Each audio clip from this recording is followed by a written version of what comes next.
எங்களை மாதிரி அம்மாக்களும் எங்கள் வயசில் மூத்தவங்களும் மட்டும்தான் மதுவிலக்கு. என்னப்பா சொல்ல வர?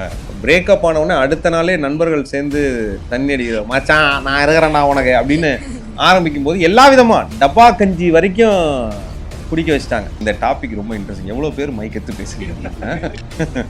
சமுதாயத்தில் அவங்க குரல் எடுபடுறது கிடையாது, மதுவிலக்கு தீர போகிறது கிடையாது. நாளைக்கு டாஸ்மாக் மூடப்படும்னா பெரிய போராட்டம் நடக்கும். அது எப்படி அப்படிங்கிற மாதிரி. டாஸ்மாக்ல ஜாதி இருக்கா?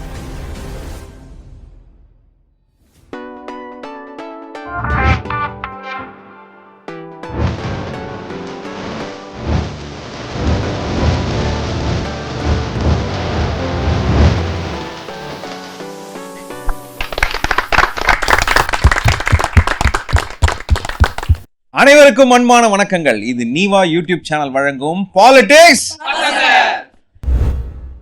ப்ரோக்ராம். பார்க்குறவங்களுக்கும் சில நேரம் ரொம்ப இன்ட்ரெஸ்டிங்காக இருக்குது. ஏன்னா அது என்ன விஷயம் அப்படின்னா, போதை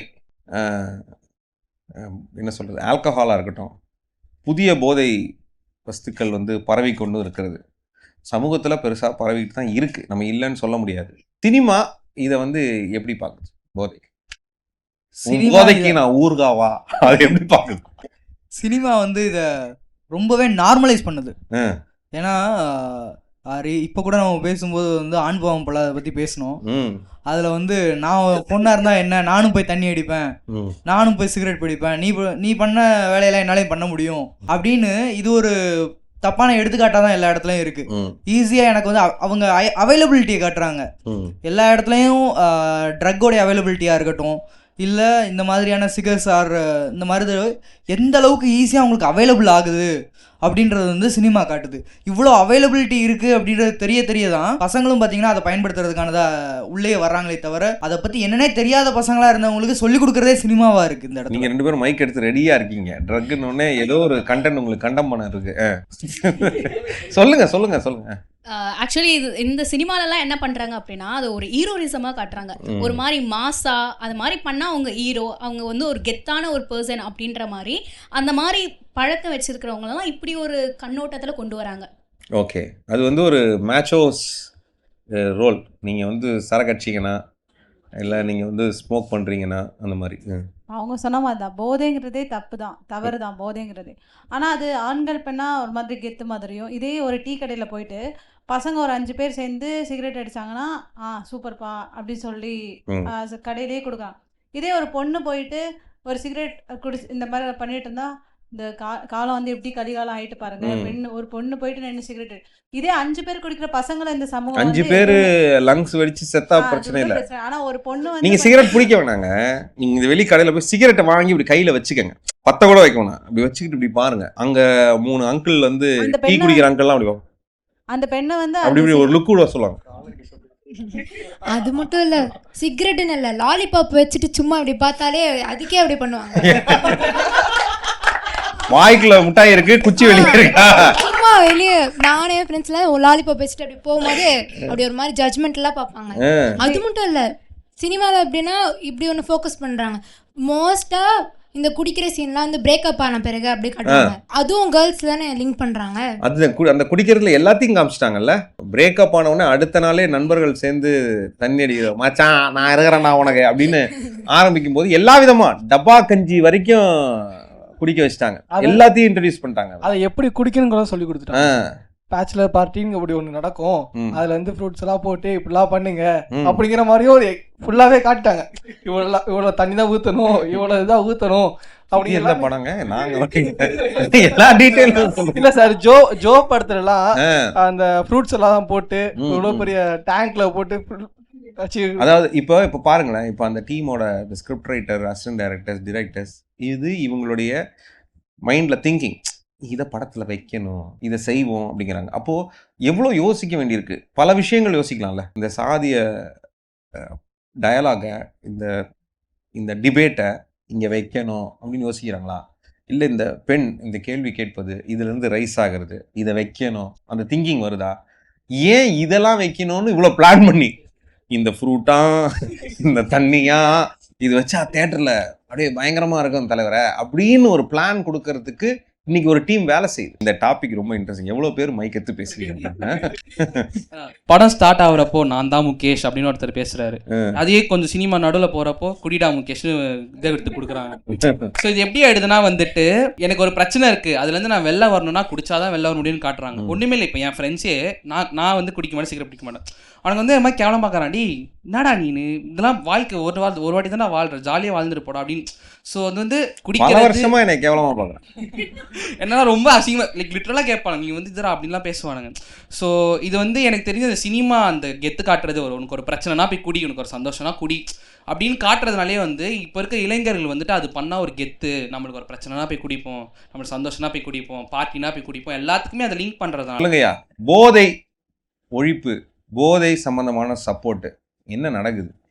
அரசியலாக அது எங்கே இருக்குது? சினிமா அந்த அரசியலுக்கு என்ன பண்ணுது? கண்டென்ட்டே சில படத்துக்கு போதை தான் தெரியும்ல உங்களுக்கு.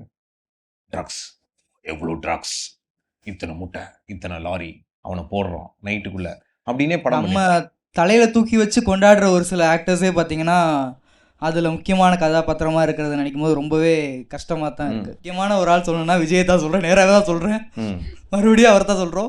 என்னன்னா லியோ படத்துலலாம் பார்க்கும்போது பார்த்தீங்கன்னா அது அவர் இல்லைங்க, அந்த டைரக்டர் வரிசையா இல்லை இதை சொன்னால் மட்டும் டேரக்டர்னு சொல்லிடுறீங்க.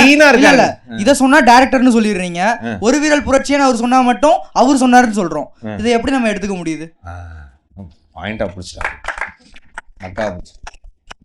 இப்போ அங்கே வந்து நம்மால் முருகதாஸ் சியூ அப்படின்னு இது எல்சியூ மாதிரி முருகதாஸ் சியூ அவர் வந்து கத்தியில் தண்ணி பிரச்சனையை சொன்னார், துப்பாக்கியில் ஸ்லீப்பர் செல்ஸை பற்றி சொன்னார், அப்புறம் இங்கே வந்து ஒரு விரல் புடிச்சின்னு அரசியலை சொன்னார் இல்லையா? அந்த மாதிரி அவருக்கு ஒரு கனெக்ட் இருக்கு.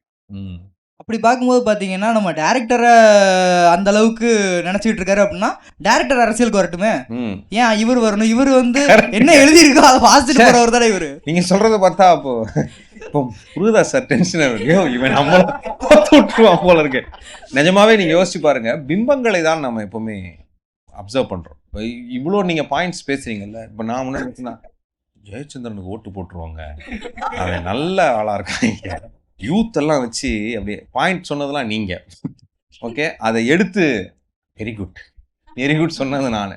அதனால் ஏன் இப்போ நியூஸ் வாசிக்கிறவங்களெல்லாம் ரொம்ப இது பண்ணுறாங்க, இன்னும் நாளை மழை பெய்யும் அப்படின்னு சொன்னவர்கிட்ட போயிட்டுல உங்களுக்கு தெரியுங்க கொஞ்சம் பார்த்து சொல்லுங்க, மழை அவங்க கொடுக்குற நியூஸ் தானே வாசிக்கிறாங்க. ஸோ இது போல் நாம் பிம்பங்களை நம்புகிறோம். அந்த பிம்பத்துக்கு எவ்வளோ பெரிய ஆளாக இருந்தாலும் சில பேர் எழுதி கொடுக்குறாங்க, அவங்கள ட்ரைனிங் எடுத்துக்கிறாங்க, அவங்க ப்ராக்டிஸ் பண்ணுறாங்க. இது அமெரிக்கா வரைக்கும் நடக்குதுங்க, இது அமெரிக்கா வரைக்கும் நடக்குது.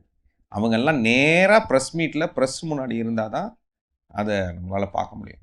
பெரிய பெரிய முகங்களே அப்படிதான் இருக்கு, எழுதி சமீபத்தில் நான் பார்த்த ப்ரெஸ் மீட்டில் one of the excellent press meet நம்ம அவங்க ஆக்ட்ரஸ் சமீபத்தில் பார்த்த ப்ரெஸ் மீட்டு கௌரி கிருஷ்ணன் வந்து அவங்க போட்டு கிளின்னு கிழிச்சாங்க பார்த்தீங்களா, அந்த பாடி ஷேமிங் பர்ஸ்பெக்டிவை என்னென்ன ஒரு பொருளாக நினச்சிக்கிட்டு இருக்கீங்களா அப்படிங்கிறது தானே அதோடைய அர்த்தம்.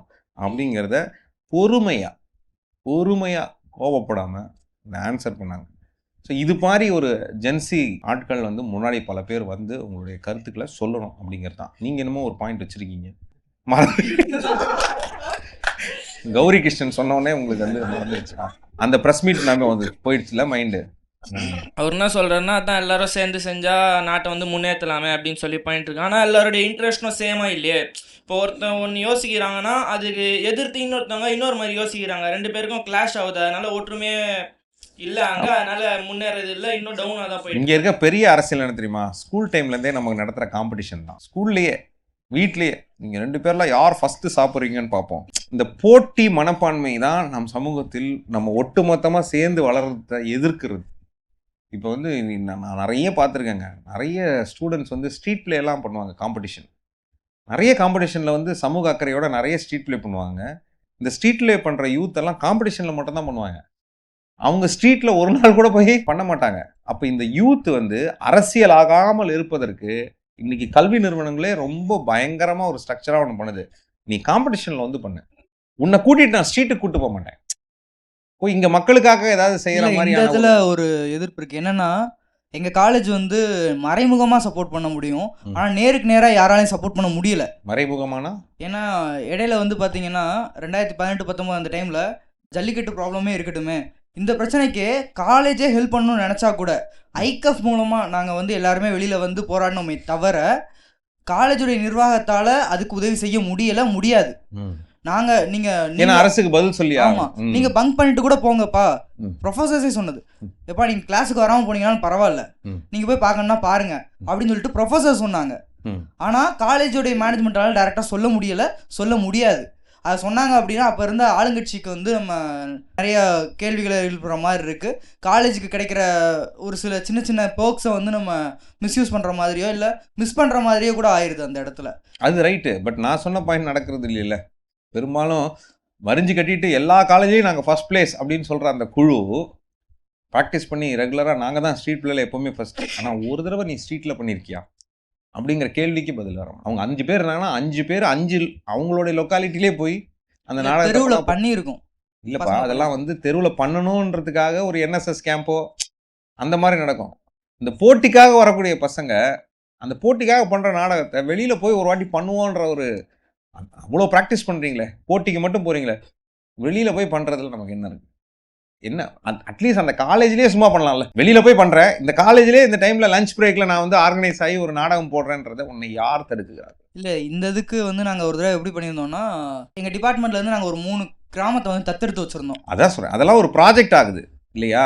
அது ப்ராஜெக்ட் ஆகும்போது அந்த ப்ராஜெக்டில் நீங்கள் அந்த விழிப்புணர்வு ஏற்படுத்த நீங்கள் போகிறீங்க. நான் சொல்கிறேன், பொதுவாக காம்படிஷனுக்கு தயாராகிற குழந்தைகள் காம்படிஷனை தாண்டி பொதுமக்களுக்கு இப்போ இவ்வளோ நாடகம் நல்ல நாடகம் தானே, இது அந்த கேம்பஸ்லேயே போய் ஒரு லஞ்ச் பிரேக்கில் போடுவோம், அங்கே போய் நம்ம வின்லாம் பண்ணிட்டோம், இங்கே போட்டுருவோம், 10 நிமிஷம் யார் பார்க்க போகிறாங்க, என்ன போகிற வரவங்க பார்க்கட்டும் அப்படிங்கிற ஒரு மைண்ட் செட்டு, அந்த மோட்டிவேஷன் ஏன் வர மாட்டேன்? இல்லை, அதை வின் பண்ணுறதுக்காகனே நாங்கள் அதை எடுக்கவே இல்லை. அந்த ஊருக்கு போயிருந்தோம், பார்த்துக்கிட்டு இருந்தோம். ஊரில் பிரச்சனை என்னன்னு சொல்லி தெரியும் போது மது, அப்போ அந்த மதுவுக்காக நம்ம என்ன செய்யலான்னு சொல்லி தான் ப்ரோக்ராமே பேஸ் பண்ணி கொண்டு போனோமே தவிர இந்த இடத்துல காம்படிஷன்றதான் நாங்கள் இந்த இடத்துல கொண்டு போகலை. அங்கே காம்படிஷன் இல்லைன்னா கன்ஃபார்மாக ஒத்துக்கிறேன், அது நீங்கள் ப்ராஜெக்ட் அங்கே நீங்கள் ஏதோ செய்யணும்னு நினைக்கிறீங்க. எங்களுடைய ஸ்கூல்ஸோ காலேஜோ எங்களை போட்டிக்காக மட்டும் தான் தயார்படுத்து, அதுதான் சமுதாயத்துக்கு தயார்படுத்தவே இல்லை. ஒரே மாதிரி யூனிஃபார்ம் போடுறோம், ஆனால் ஏன் போடுறோம்னு தெரியாம தானே பசங்க போயிட்டு இருக்காங்க. யூனிட்டி அப்போ சொல்லி கொடுத்ததானா ஜாதி இருந்திருக்கே இருக்காரு. இத்தனை வருஷம் ஸ்கூல் நடந்துட்டு இருக்கு, எல்லாரும் யூனிஃபார்ம் போட்டுட்டு இருக்கோம், எப்படி பிரிவினே வருது? நான் கேட்குறேன், நம்ம இப்போ டாஸ்மாக் பற்றி பேசுகிறோம், அங்கே என்ன ஒரு கேள்வி இருக்குது. டாஸ்மாகில் கும்பலாக போய் எல்லாரும் நாளைக்கு டாஸ்மாக் மூடப்படும்னா வந்து பெரிய போராட்டம் நடக்கும், அது எப்படி அப்படிங்கிற மாதிரி. டாஸ்மாக்ல ஜாதி இருக்கா? சிரிக்கிறீங்க. ஒன்று கூட அப்போ டாஸ்மாக் இருக்கணும் இல்லை, உடனே அது போடுவோம், எஸ் நாங்கள்லாம் ஒன்றா குடிக்கிறோம். அதான் சார் சொன்னேன், எல்லாருடைய இன்ட்ரெஸ்ட்டும் ஒன்றாயிடுச்சுன்னா அதை முன்னேற்றிடுவாங்க. அதுதாங்க, அது மாதிரி ஒரு புதிய போதையை கண்டுபிடிங்க. எது நம்மளை ஒன்று சேர்க்கும், எது நம்மளை ஒரு, அதாவது அந்த ஒரு போதை, நான் ஒரு சிம்பிள் டெக்னிக் சொல்கிறேன், அந்த ஒரு போதை தான் இந்த ஜனவரியில் பொங்கலுக்கு ஜல்லிக்கட்டு இருக்காது, அதுக்குள்ளே அதை மீட்டெடுக்கணும், அந்த ஒரு டார்கெட் விஷயம் இருந்தது இல்லையா, அது நம்ம அப்படின்னு நம்மளை இணைக்கிறதுக்கு ஒரு விஷயமா இருக்குது. அதுக்குள்ளே நம்மளை இணைக்கிறதுக்கு என்ன அப்படின்னு நம்மலாம் கலெக்டிவைஸ் ஆனால் தான் இளைஞர்கள் ஏதாவது சிந்திப்பாங்க. அதுக்கான ஒரு முயற்சி தான் இந்த பாலிடிக்ஸ் பசங்கங்கிற டாக் ஷோ. நாம் அதை குறித்து சிந்திப்பதற்கான ஒரு வாய்ப்பு. இப்போ எங்க இருந்தாவது ஒரு 100 யங்ஸ்டர்ஸ் ஏன் நம்ம ஒரு எக்கனாமிக் பிளான் கொடுக்கக்கூடாது, ஒரு revenue generation for the government ஏன் நம்ம வந்து உருவாக்கக்கூடாது? நம்மகிட்ட சோஷியல் மீடியா நம்ம பப்ளிக்காக போடுவோம், திஸ் இஸ் த பிளான், இது அரசு, அடுத்து யார் அரசு வரீங்களோ இதை எடுத்து மதுவிலக்கு பண்ண முடியுமா உங்களால், நாங்கள் உங்க கூட இருக்கோம் அப்படின்னு ஏன் ஒரு மாற்றம் வரக்கூடாது? நம்ம வந்து இது ஒரு ப்ரொடெஸ்ட் கிடையாது, இது வந்து சேர்ந்து வேலை செய்யறது, ஒரு கலெக்டிவாக ஒரு நன்மைக்காக. யார் ஆட்சிக்கு வரீங்களோ அவங்க கூட நாங்கள் ஒர்க் பண்ணுறோம். ஆனால் மாற்றி காட்டும். மது வேண்டான்னு ஒர்க் பண்ணணும்னு நினைக்கிற பட்சத்தில் 10ஆம் கிளாஸ் படிக்கிற பையன்ட்ட இருந்தே இந்த மது வந்துருச்சு நிறைய சொல்ல வர. ஆனா அப்படி இருக்கும்போது பாத்தீங்கன்னா எத்தனை பேர் வேண்டாம்னு சொல்லுவாங்க? 100 பேர்ல 80 பேர் வந்து மது வந்து எனக்கு வேணும்னு ப்ரொடெஸ்ட் பண்ணுவான்றியா? இல்ல அவன் பண்றானோ இல்லையா, அவன் 18 வயசு ஆனதுக்கு அப்புறம் அவன் பண்ணுவானே. இல்ல கிடைக்கலனா, கிடைக்காம போயிருச்சுன்னா பண்ண மாட்டான். ஆனா மத்தவங்க இருக்காங்கல்ல, இப்போ 80 நான் வந்து இந்த மாதிரி எனக்கு வேணும்னு சொல்லிட்டு நான் போடுறேன், சரியா, 20% இருக்கிற பசங்க. கேள்வியே 10ஆம் கிளாஸ் பையனுக்கு மது வந்ததுக்கான காரணம் என்ன? எங்களை மாதிரி அம்மாக்களும் எங்கள் வயசில் மூத்தவங்களும் மட்டும்தான் மதுவிலக்கு கொண்டு வரணும்னு அவங்க தான் போராடிட்டே இருக்காங்க. சமுதாயத்தில் அவங்க குரல் எடுபடுறது கிடையாது, மதுவிலக்கு தீர போகிறது கிடையாது.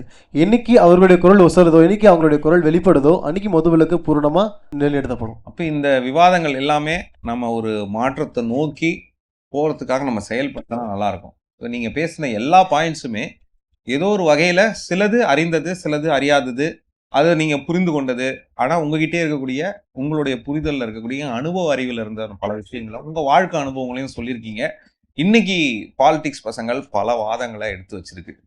அதாவது சினிமாவிலேருந்து ஆரம்பித்து சினிமாவிலேருந்து சினிமா சார்ந்த அரசியல், சினிமா நமக்கு பெண்ணியம், சாதியம், ஆணவ கொலை, போதை, இன்னும் நிறைய விஷயங்களை நம்ம சினிமா சார்ந்தே நம்ம பேசியிருக்கிறோம். சினிமா இங்கே முன்வைக்கக்கூடிய தலைமை, அரசியல் தலைமை பற்றியெல்லாம் நம்ம பேசியிருக்கிறோம்.